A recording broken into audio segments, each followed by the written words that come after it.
play some euchre. Oh, I'm sorry. I thought I was walking into the euchre party room, but I guess I walked in here. But since I'm here, I could tell you some things about euchre. Now, I know that most of you don't know how to play euchre, and that's okay. But I'm just going to teach you how to really start playing euchre, and just some of the basics. Ready for your cracky deck? So this is how to start playing euchre by me. Next slide. More. Come on, just keep going. You don't need to read the slides, do you? I'll keep them going. So the object of euchre is to obtain 10 points. Now to get a point, you have to win a round. Each round consists of 5 tricks, and majority rules. Whoever gets 3 tricks or more wins the round. So one of my favorite card games, along with some others, is euchre. My parents had taught me how to play this game, and now I'm going to teach you one of the most important things about it and how to understand it. So the first step is to gather your materials, which is 1, a deck of cards, 2, a card playing surface, for example, this card, and 3 is 3 other people that also know how to play euchre.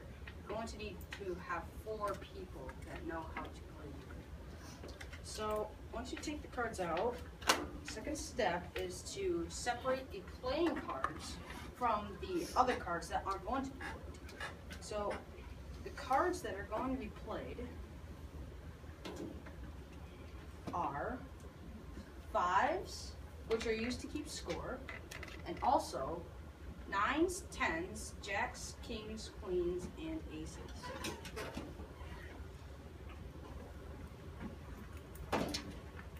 And then once you have them all shuffled around and you can cut them, this third step is to deal the cards.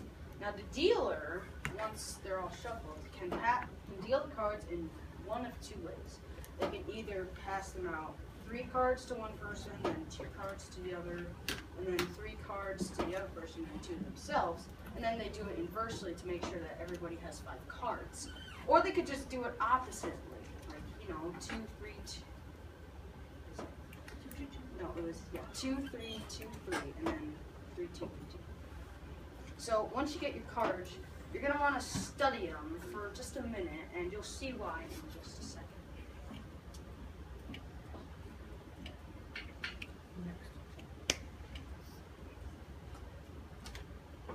So the 4th step is to pick the trump suit. Now trump is basically this special kind of suit that beats every other suit.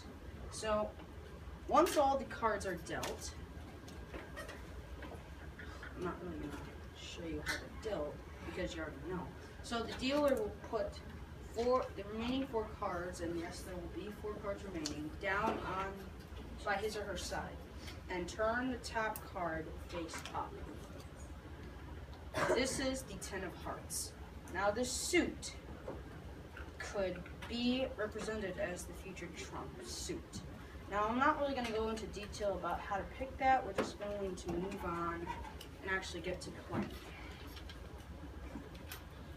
So the 5th step now is to play a card when it is your turn. So you have 3 choices for this step. So as you can see, I have my 5 cards out in a hand here. So if you're not going first, you're going to need to follow the suit that has been led, even if that suit is trump. If you own trump, you're going to have to play that suit. So choice 2, if you don't possess the suit, you can play a trump card. You can trump that suit if you want to take a risk. Or you can just play off if the highest card has already been played, and just play something that's low and not really that valuable at all. So hopefully, if you have some strategy on how to play this and a little bit of luck, you can win the trick. And winning the tricks would win the round. So let's go ahead and review the steps. The 5 steps in winning a trick and just starting to play is to gather your materials, separate the playing cards from the other cards, and step 3 is to deal the cards out. Step 4 is to pick the trump suit, and finally step 5 is to play cards strategically when it is your turn. So I would appreciate it if all of you would know how to play euchre and would play me in a game someday soon. And I hope that this demonstration has given you the encouragement to try euchre on your own. Well, it's time for the euchre party. Oh, sorry guys, I gotta go now, so bye.